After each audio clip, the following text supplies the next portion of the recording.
Hi everyone, and welcome to People of Couch Community, where every week on Friday I get to go live with a member of the JTPM's family. So today it's a bit of a different kind of scenery. Last week I was in a kitchen and I was with Michelle McCursey, who was showing me how to spruce up a packet of instant noodles. But today I'm outside and about to go on a walk with an amazing person. She is a mentor of mine, a good friend, and also a client of JTPM. That is Rhyll Dorrington, the CEO of Western Chances. So let's welcome Rhyll. Hi, how are you? I'm so excited to be here. How are you going? Yeah, I'm really good. This is very novel. I've never been interviewed while I'm power walking. So, yeah, excuse me if you see up my nose or I get distracted because I don't want to get run over. That's important. It's very, very important. I thought it'd make for a very exciting interview. Yeah. At least it would be on camera. No, I'm kidding. Take that back. Yeah. So, Rhyll, whereabouts are you? You're obviously on the street. And yeah, so I live in. Yes. So I live in the CBD of Melbourne. So I'm in the city. Yep. About to take you on a little walk. Fantastic. That's really great. So obviously those who are watching at home, we are doing this live and on the street, and we are walking. I'm literally going to do a block around my house. So just don't mind the background noises, and we're going to try our best to do this. And we're going to actually go back in and sit down on the couch for a proper chat in a moment. But nonetheless, Rhyll, tell me, when I discussed with you the opportunity to do an interview together, we were deciding on a couple of activities to do together, but we decided to go for a walk. Why is that? Why is walking so important to you? Because it is the only real exercise that I do, and I've been doing it since I was about 22 or something, because I realised that I was never going to go to the gym. I tried to do aerobics classes and all sorts of gym classes, and then I thought, actually, the best thing I can do is build exercise into my day, into my work day and my social life. So I just really love it, and it's great for my mental well-being. I can come up with ideas for work. I can practice speeches. I can talk on the phone to friends, and I really enjoy it. So I thought, why not do a walk and a talk, as they say, walk and talk. Exactly. We're talking now instead of twerking, I guess. Talking. Yeah, we're talking. I really love that, because for me, I am definitely not one to go to the gym. Those who know me know that. I have never been fit at all. And I think walking is a really simple kind of exercise to do to fit within your busy day of work. And I think it's a great idea that we're doing this together. So it's a lot of background noise. Sorry. I've heard of your amazing walking stories, and I have witnessed them as well, because obviously you're the CEO of Western Chances. The organisation is based in the suburbs in the west. You obviously live in the city, and I have actually witnessed you walking from the city all the way to the office on a quite regular basis, don't you? Yes, I do. So it takes me about an hour and 20 minutes. And that is a lot of time out of someone's day, especially with the work life that I have. But as I said, I can, talk to people on the phone, talk to donors, talk to friends, and also, as I said, it's quite, it gives me time to think about speeches, and also just to come up with ideas, because you need to have, space in your day to come up with new ideas. So, so I do it probably once or twice a week, and sometimes I walk home. Yeah. But I walk all around the city to my meetings. I would never get a tram. Always walk around the city, and when I go out at night for work events or social events, I just walk to those. My first thought every time I go anywhere is, can I walk there? And obviously, you know, there's many times when I can't, but I do my best. Yes. I have witnessed the events that I have attended with you where you literally carry your high heels in a bag and you would walk to the venue and then swap your shoes out. I think it's so amazing. And the great thing is that I know exactly when I'm going to get there, how long it's going to take, and I don't have to find parking. So yeah, it's all good. I love that. So what's the furthest, I guess, distance or destination A to B have you completely done a walk to and from? Well, there's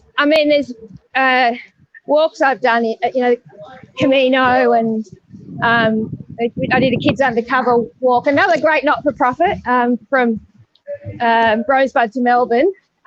Yes.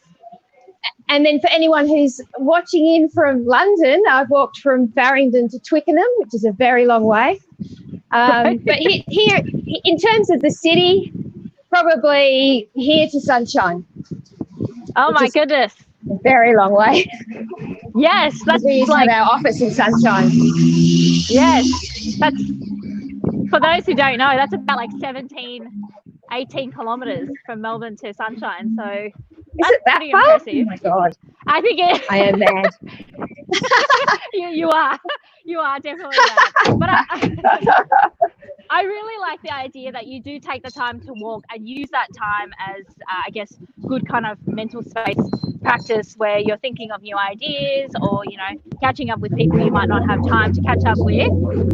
That's definitely something that I want to be building in my lifestyle, because I found that, you know, running a business has been quite full on, to say the least. And, you know, I'm constantly on emails, on the laptop, and trying to practice walking and having those kind of moments just to let my brain breathe is really important. So I think that's a great tip there. Now, because we've been obviously in isolation for the last, I don't know, however long, how have you find time, or what else have you been doing to, I guess, keep fit? Are you still doing more walks, or have you picked up some new Pilates classes or anything like that? I've seen so many things online.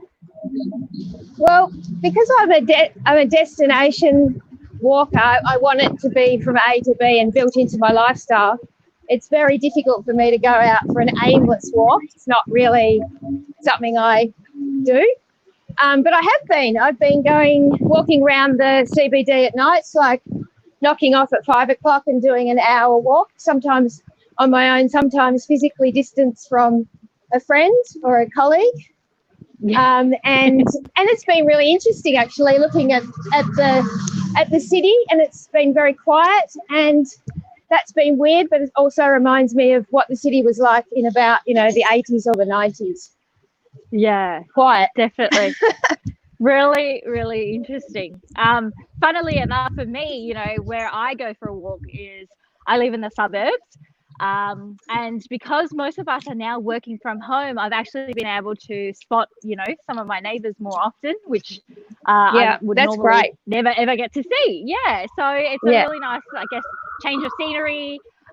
Victor and I have been able to discover some really quick pathways to get to the shops just by walking. So we've been walking to the supermarket instead. And it's been actually quite fun just to know your neighbourhood a little bit more. Oh yeah, it's fantastic. And you see so many things you wouldn't normally see if you're in a car or on public transport, or so yeah, it's really it's the best thing, I think. Yeah, definitely. And I'm not much of a runner either, so walking is my go-to exercise. We're very similar. I would suggest that this walk you're doing now is probably one of the first really that you've done, right? Well, you know, it's definitely the first where I've actually got you know, went live, got Victor in front of me, because I'm terrible with directions. and I need him to walk so that I can see where I'm going. Otherwise, I won't know my way home at the end of this. So the other thing I've been doing in ISO for exercise, which is a little bit more aerobic, is I walk up my 20 flights of stairs of my apartment building, and it does actually take a long time to get used to walking stairs in a fitness level. I don't have access to, you can't have access to every floor, so I usually go to the 20th floor and get the lift down to the 19th floor. Today I'm going to cheat and go to the 16th floor and get the lift up to the 19th floor. Yeah, I love that. If anyone is an expert at walking stairs, it will definitely be you. Because I think we talked about this yesterday. You can do this set of stairs in like what? How long would you say? 5 minutes? 7 minutes? Well, it's probably about 5 minutes, but I don't like, if you did it really, I have a few rests, I have to say. I'm sure there's lots of people that could run up or go up a lot quicker than me. Yeah. But I don't like doing it, so I just kind of go, oh. I think that's amazing. I'm so impressed, and I know that you're so good at it. So let's. I think anyone who's watching should put a timer on. Let's see how long Rhyll takes to walk up the stairs to the 16th floor. And don't forget, I'm going to be talking as well. So I'm going to be panting, talking, stopping, dying. That is absolutely fine. Okay, so we're going in. I feel like I'm definitely cheating because I'm just doing laps of the block, and there's definitely no inclination in my walk. So I'll have to apologise for any kind of glitches in sound, and because we're going up high. That's okay. So I might cut out a bit. That's So anyway, 16 floors will go up and then into the lift, which will cut out a bit as well. Okay. Great plan.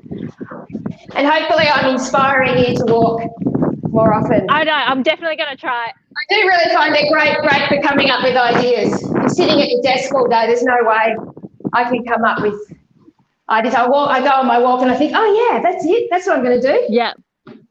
Have you got a particular idea that you can share with us, or a great kind of light bulb moment in one of your walks that you've done in the past?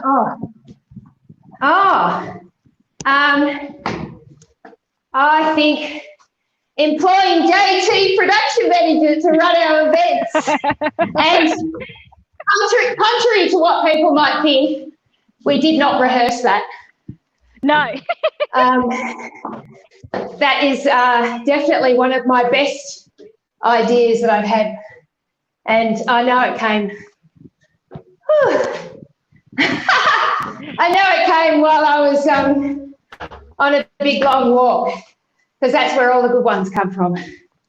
Yeah, I love that. So, Rhyll, this is going to be a challenge for you while you're walking up to explain this, but can you tell people at home what, I guess, Western Chances is all about? I'm only at the 7th floor. So we award tailor-made merit-based scholarships to young people in Melbourne's western suburbs who are facing financial barriers. We want to help them complete their education and fulfil their potential. Because one of our favourite lines is, talent is everywhere, but opportunity is not. So we want to make sure they've got every chance to buy their marquee cards, laptops, and then develop any talent they've got and pathway. So singing lessons, dancing lessons, tutoring, and you are one of those recipients. And case in point, you have built this great, you got through high school. I've known you since you were 16, and you got through high school and tertiary, and now look at you. So rewarding to see that impact. Thank you. Which we have so many stories, so many wonderful stories of young people. Yeah, definitely. Oh, I think she's slightly cut out. Being helped by us. Yes. About I'll let you catch still there? Yes, definitely. I'll let you catch your breath for a moment, Rhyll. While I actually, I guess agree with you in saying that Western Chances is a fantastic organisation. Those who know me know that I harp on about, what you guys do, namely because I was a scholarship recipient back in, a long while ago. 14. 14, yes. When I was 14. This is so entertaining. Yes, so I was a scholarship recipient. The organisation completely changed my life, gave me the opportunity to really, I guess, believe in myself, believe in my abilities through the scholarship program.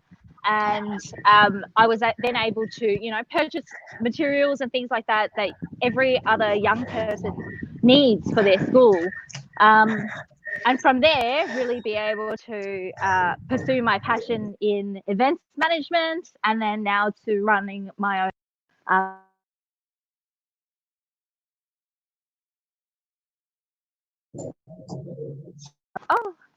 I feel particularly really attached to your organisation, and so blessed to have you as a mentor, Rhyll, because you've definitely been a great help along the way. Oh, it's been an absolute pleasure. Absolute pleasure. And so, yeah, am I back? You are back. You made it through the stairs. You're back, and you can see my COVID to-do list on my blackboard, none of which gets done. On my personal to-do list, that is. Yes. Okay, so Drop the phone. Rhyll. Got excited. Okay. I better hurry home too now that you've actually made it back. You there? Yes. How was that walk? I think you did that in around 5 minutes or so. That was pretty impressive. Oh. Hello. Oh, here we go. I can, but it's a bit sketchy. I have problems with my... Okay. Sketchy. There you go. Hold on. I think this might be a good time, baby. Might switch you out to the laptop if that helps. Yeah. I have problems with these earphones, so That's okay. Okay, shall we? Okay.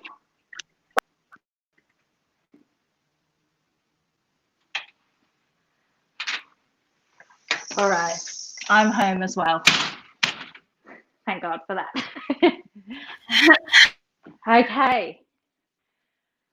How are you feeling, Rhyll? You're good? You're on mute, so let me quickly unmute you there. Okay. All right. So you should be good now. Okay. We made it.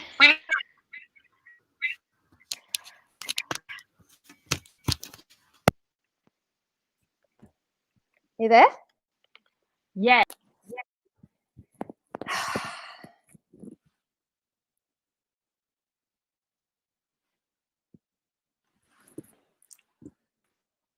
About fundraising. Sorry, I didn't. You cut out. Okay. Let's have a chat about fundraising. Yes. So you want to tell me, Rhyll, I know you obviously as the CEO of Western Chances. You've been in that role for 10 years. We celebrated your 10th year anniversary, I think last year. Is that correct? Yes. Yeah. Yes. Last year. So Yeah. that's incredible. So you obviously, as the CEO, you do plenty of things within that job description. But I guess one of the key core aspects to your job is to fundraise for the organization. Yeah. And over the past 10 years, you would have seen the change of, I guess, fundraising landscape, the different challenges that you would face, economically and everything like that. If you were to give 3 tips in terms of how to successfully fundraise, what would they be? Mine would be to, relationships are really important. So nurturing and maintaining and looking after your relationships with your donors, and communication, always communicating properly with your supporters, and also engaging contractors to do finite projects, because you can't do, we're not experts at everything. And so it's much better to get a contractor to, so like I said with JT Production Management, we employ you to run our events. We only have 2 events a year. We tried to do those events in-house, and it was just everything else had to stop. And the most important thing for us is to manage our scholarship program. So then you stop everything to run these events, when actually it's better to employ an organisation to run them. Our events are high quality now. We raise more money, and so we've had a few other projects where we employ contractors, and you have to spend the money, but I think you have to spend the money to make the money. And with relationships, you can have relationships and communication. You can have the best fundraising campaign, the best program that you're delivering for your beneficiaries, but if you don't communicate and provide the personal touch, I think, to donors, then you're not going to survive. And we have a policy in our organisation that we answer every email. So although there might be people out there who say, "Oh, she hasn't answered my email," the only reason is that I haven't got to it yet, or it got missed, or I didn't receive it.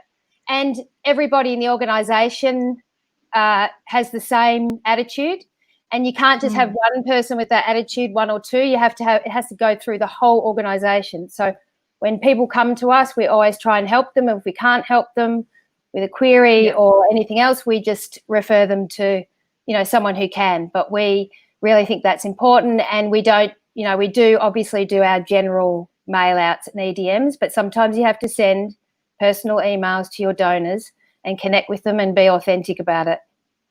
Yes, I love that authenticity, because I completely agree. And I personally, having known you for 10 years, I've definitely learned at least the very first 2 tips from you, relationships and communication. And I remember so clearly when we did meet, all those years ago, and every time I would agree to go and do a speech for Western Chances or anything, I was always so impressed that I had the CEO write to me personally.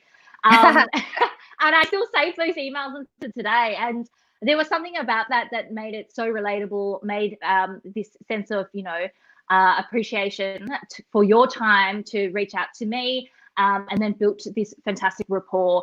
And as I grew up and, go through university and then now running my own business, I learned that those skills are so important. And I tell you all the time, because I've stolen your tip and now I've applied it to my own work about those, relationship building, stakeholder management and communication. And I do apply that to my team back at JT Production Management, about responding to all the emails, about making sure that we send thank you emails to everyone that's involved in a project, after a project, including the suppliers, down to, the caterer, everyone there, just to make sure that we foster this great relationship, because it does come around. And I guess in many ways with the idea of fundraising, And for me, running a business, it's kind of similar, because you are trying to build those relationships and convince people to see the value in your work and the value in Western Chances, and therefore for them to then want to donate, which I think is fantastic. Yeah, and I think, everything is about relationships. And this is my first CEO role, and there were lots of things I thought I wouldn't be able to do. But I remember in my interview I said, I can't do this and I can't do that, but I'm passionate and I've got, lots of contacts and a huge network, and, I'm a hard worker, and I do work really hard at maintaining relationships. Takes a lot of time. So, part of that tip would be for organisations to resource it so that you can do that, so that you're not just doing it on top of, everything else, because there's so much to do. But, it's like, and also, you get people to be your referee on a funding application, and then we will follow up and tell them whether we were successful or not. But, sometimes I've been a referee for people and you never hear from them again. And I think it's just really important. It's just, they're just as little things, I think, that make a big difference. Yeah, definitely. I completely agree. So I try my hardest to always do the follow-up emails and keep people posted in how we're going, but try to do it not in a kind of, I guess, pestering kind of way, but just saying, hey, just keeping in touch and letting you know where we're at. So I think I've definitely learned that skill from you. And it's definitely served me well over the years. Well, I see your company thriving, and, when COVID hit, it was just, the industries that are suffering the most are, events and entertainment, and it must have been really hard for you when it happened. And now look what's happening, all these great ideas you've come up with, and the network of people that you've pulled in to help you is because of your networking skills and your relationship building. So congratulations. Thanks, Rhyll. I'm going to say this, though. I can't take the credit, because it's definitely a team effort. Yes, me too. Of these concepts, exactly.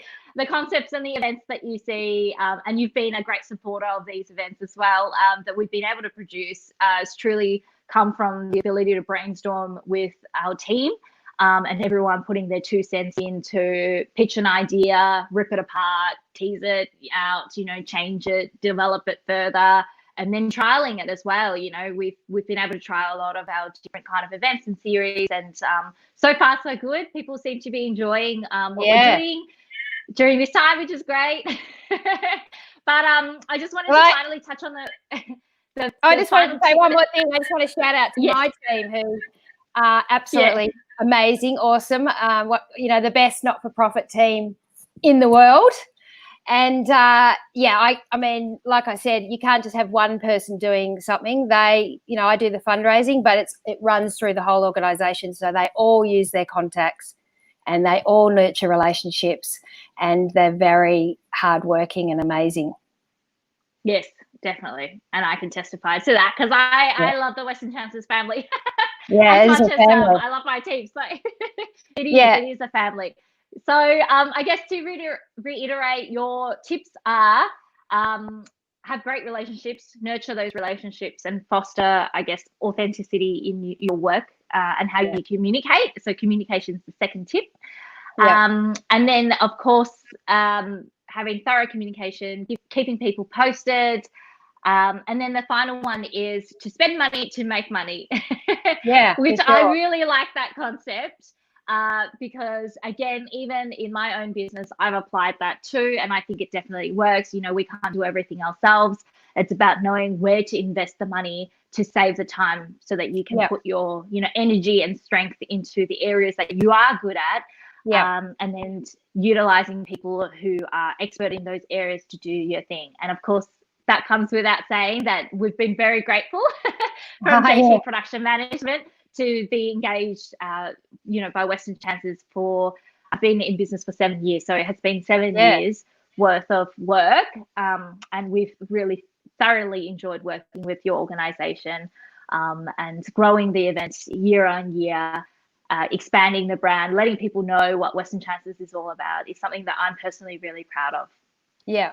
And we're so proud of you. And I just want to say, apart from thanking all of the supporters, all the people that are watching now, I'd just like to thank you because, you know, we helped you, but you constantly help Western Chances. So although we have a contract with you to run our events, you do so much for free. You give back, and it's just absolutely amazing to see how you're thriving. And I'd also like to say a big shout out to some of our donors you know, there's too many to mention, but the one that stayed with us for a very, very long time at a major amount is Melbourne Airport. It's like 11 years, and we wouldn't be anywhere without our donors and supporters. So yeah, and definitely wonderful scholarship recipients who are awesome.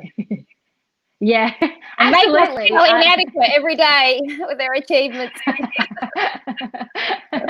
Absolutely. Western Chances does have an amazing network of donors and supporters and various organisations of all sorts of industry supporting, only because I guess everyone really believes in what you offer as an organisation. I mean, I say it with firsthand experience as a former recipient and now alumni. Same with, you know, the many other young people that have been touched by the program and have gone on to do various amazing things, you know. But without that being said, you know, don't be fooled. Rhyll, I know you would agree with me. Every time we say, you know, we name drop amazing supporters like Melbourne Airport, that it means that, you know, you are set, because you're not. And I know that because you are constantly needing to fundraise ongoing, regardless of how many names Western Chances have, you know, in their books. Fundraising is an ongoing job as part of a CEO and as part of a not-for-profit organisation, and I think you do such a fantastic job. Thank you so much for sharing your amazing tips with us today. Everyone is fundraising in this time, especially through COVID, as individuals, you know, individual artists, individual organisations. JT ran a fundraiser a couple of weeks ago. So these tips that you've shared with us today has definitely been very helpful.